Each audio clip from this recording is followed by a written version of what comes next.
Hello friends, welcome back to our channel. Friends, આજે આપણે ફરી એકવાર મળ્યા છીએ અને વાત કરવાના છે મોસ્ટ ઇમ્પોર્ટન્ટ અને કરંટ ઇશ્યુ વિશે. યસ ફ્રેન્ડ્સ, થંબનેલ પરથી પણ આપ સૌની આઈડિયા આવી ગયો છે કે આજે હું વાત કરવાનો છું હિટ એન્ડ રન કેસ વિશે. જે હિટ એન્ડ રન કેસનો જે નવો કાયદો આવ્યો છે તેને ટ્રક ડ્રાઈવરો પ્રોટેસ્ટ કરી રહ્યા છે, તેનો વિરોધ કરી રહ્યા છે. તો આખો ઇશ્યુ શું છે એને આપણે આજના વિડીયોમાં સમજવાના છીએ. તો ફ્રેન્ડ્સ, મોસ્ટ ઇમ્પોર્ટન્ટ ટોપિક તરફ આજે આપણે વાત કરવા જઈ રહ્યા છે. તો જે પણ કોઈ સ્ટુડન્ટ્સ આજે ચેનલ પર નવા છે, પ્લીઝ ચેનલને સબસ્ક્રાઇબ કરી લો, બેલ નોટિફિકેશન આઇકોનને ઓન કરી લેજો, જેથી આવનારા મોસ્ટ ઇમ્પોર્ટન્ટ વિડીયોઝનું નોટિફિકેશન આપ સૌને આવી જાય અને આ વિડીયોને લાઇક કરી દો. બિલકુલ સમયને નહીં બગાડીએ, જલ્દીથી જલ્દી સ્ટાર્ટ કરીશું આજનો ટોપિક.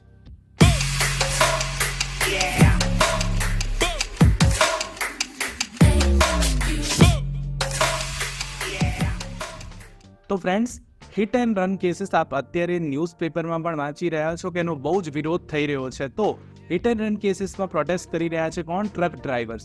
કેમ પ્રોટેસ્ટ કરી રહ્યા છે, કેમ વિરોધ થઈ રહ્યો છે, એને સમજીએ. તો નવો જે કાયદો આવ્યો છે હિટ એન્ડ રન કેસીસ માટે, જે આપણી આઈપીસી છે, અત્યારની આઈપીસી ને હવે જે નવો કાયદો આવવાનો છે ભારતીય ન્યાય સંહિતા, જેને આપણે બીએનએસ કહીએ છીએ. ઓકે, તો હિટ એન્ડ રન કેસ માટે આ બીએનએસ ની કલમ નંબર 104 ની સબસેક્શન 2, કઈ કલમ 104 ની સબસેક્શન 2 નવી ઉમેરવામાં આવી છે. અને એમાં હિટ એન્ડ રન કેસ માટે 10 વર્ષ સુધીની જેલની સજા અને 7 લાખ રૂપિયાના દંડની સાથે કડક દંડની જોગવાઈ કરવામાં આવી છે. એટલે આ કાયદો જે છે બીએનએસ ભારતીય ન્યાય સંહિતા આવશે, એમાં કલમ નંબર 104 છે, એની સબસેક્શન 2 માં સ્પષ્ટ લખેલું છે કે જો કોઈ ટ્રક ડ્રાઈવર જે છે અથવા કોઈ પણ ડ્રાઈવર, વાહનનો ડ્રાઈવર જે છે, હિટ એન્ડ રન કરીને કોઈને એક્સિડન્ટ કરીને ભાગી જાય તો ફ્રેન્ડ્સ એને 10 વર્ષ સુધીની કેદની સજા અને 7 લાખ રૂપિયા સુધીની દંડની જોગવાઈ, કડક દંડની જોગવાઈ કરવામાં આવી છે. આ કાયદો ખાનગી વાહન માલિકોને પણ લાગુ પડે છે, એટલે કે માત્ર સરકારી વાહન ચાલકો જ નહીં પણ ખાનગી વાહન ચાલકોને પણ આ કાયદો લાગુ પડે છે. વિરોધ કરી રહેલા ટ્રક ડ્રાઈવરોનું એવું માનવું છે કે નવો કાયદો કઠોર છે અને દંડની જોગવાઈ ખૂબ છે, કારણ કે અગાઉ જે કાયદો હતો એમાં હિટ એન્ડ રન તો નહીં પણ કદાચ એક્સિડન્ટ થાય અને 304A લાગતી હતી. આપ સૌ જાણો છો 304 કલમ એ આઈપીસીની લાગતી હતી, જે અત્યારે અમલમાં છે. તો આમાં સજાની જોગવાઈ માત્ર 2 વર્ષ સુધીની હતી, પણ હવે સજાની જોગવાઈ કેટલી છે? 10 વર્ષ સુધીની છે ફ્રેન્ડ્સ. એટલે આ ટ્રક ડ્રાઈવર એવું માને છે કે આ દંડ અને સજા આ બંને ખૂબ જ વધી ગઈ છે. હિટ એન્ડ રન ન્યૂ લો, ભારતનો નવો કાયદો હિટ એન્ડ રન કાયદો ભારતીય ન્યાય સંહિતા હેઠળ અકસ્માતના સ્થળેથી ભાગી જનારા ડ્રાઈવરો માટે સખત દંડ લાદે છે. જે અકસ્માત કરીને વાહન ચાલક ભાગી જાય છે તો એમના માટે આ ખાસ હિટ એન્ડ રનનો જે કાયદો છે બહુ જ કડક છે.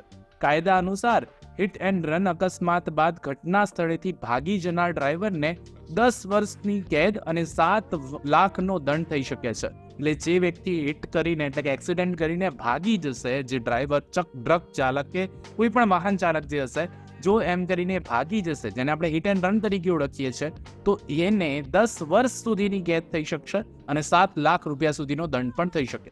આ કાયદો ખાનગી વાહન માલિકોને આપણે વાત કરીએ પ્રમાણે એમને પણ લાગુ પડે છે. નવા કાયદાનો હેતુ શું છે?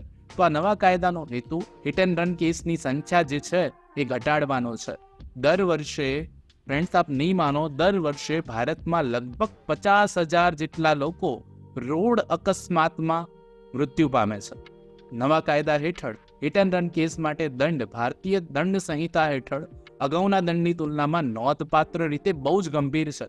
એનો એક જ માત્ર હેતુ છે કે આવા અકસ્માતો ઓછા બને, અથવા તો હિટ એન્ડ રન કરીને જે ભાગી જતા હતા, અકસ્માત કરીને જે ટ્રક ચાલકો ભાગી જતા હતા, એ આવું ન કરે, આવું કરતા અટકે, તે માત્ર આશય છે.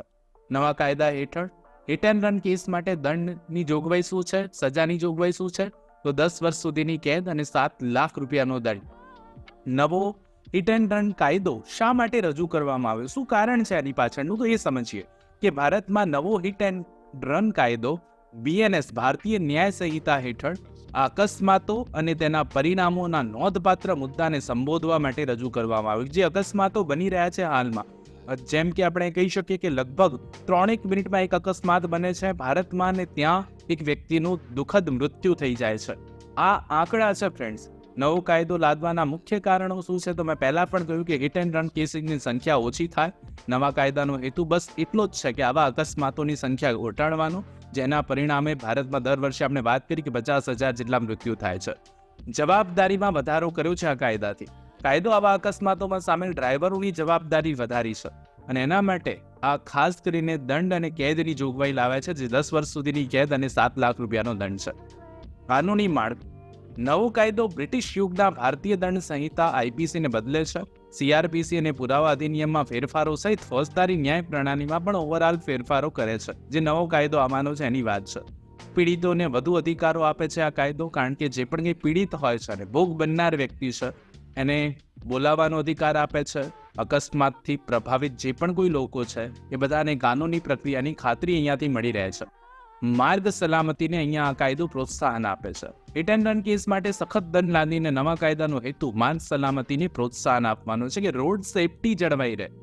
જોખમી ડ્રાઇવિંગ કોઈ વ્યક્તિ કરે તો એને સજા થાય, એટલે કે જોખમી ડ્રાઇવિંગ કરતા કોઈ વ્યક્તિ અટકી જાય. ડ્રાઈવરોની શું પ્રતિક્રિયા છે અત્યારે આપ સૌ જાણો છો કે બધા જ સમગ્ર ભારતમાં ટ્રક ડ્રાઈવરોએ બીએનએસ હેઠળના નવા હિટ એન્ડ રન કાયદા સામે વિરોધ કરી રહ્યા છે, જે ભારતીય દંડ સંહિતાને બદલી નાખે છે. આ વિરોધ વ્યાપક સ્તરે થઈ રહ્યો છે. મધ્યપ્રદેશમાં સૌથી વધુ આની અસર જોવા મળી. કડક દંડને કારણે સમગ્ર ભારતમાં ટ્રક ડ્રાઈવરો વિરોધ કરી રહ્યા છે કે આટલો બધો દંડ અને આટલી બધી સજા ન હોય, કારણ કે આઈપીસીમાં પહેલા 279માં સજા થતી, જે નોન કોગ્નિઝેબલ ઓફેન્સ હતો, બેલેબલ ઓફેન્સ હતો. આઈપીસીની કલમ નંબર 304A લાગતી જો ફેટલ થતું, કોઈનું મૃત્યુ થતું તો 304A લાગતી. એમાં પણ માત્ર 2 વર્ષ સુધીની સજાની જોગવાઈ હતી અને આ પણ નોન બેલેબલ ઓફેન્સ હતો. પણ હવે કોગ્નિઝેબલ અને નોન બેલેબલ ઓફેન્સ બની ગયો છે. ઓકે, હવે 104(2) જે આવશે નોન બેલેબલ અને કોગ્નિઝેબલ ઓફેન્સ ગણાશે. તો આ જે સજાનો સ્તર જે છે અત્યારે અહીંયા વધારવામાં આવ્યું છે. All India motor transport congress હેરાનગતિના ડરથી કાયદાને પરત બોલાવવાની હાકલ કરી રહી છે. એમ કહે છે કે આવો કાયદો ચાલે નહીં. ડ્રાઈવરોમાં ચિંતા ચાલી રહી છે. કાયદો બહુ જ કઠોર છે, જેના કારણે જો દંડ કરવામાં આવે તો પણ નાણાકીય મુશ્કેલીઓ ઊભી થાય તેમ છે. અને ડ્રાઈવરો હવે આવશે નહીં આ ફિલ્ડમાં, કારણ કે આટલો બધો દંડ થઈ જાય અથવા આવી સજા થાય તો બીજો કોઈ ડ્રાઈવર હવે આવે નહીં આ ફિલ્ડમાં.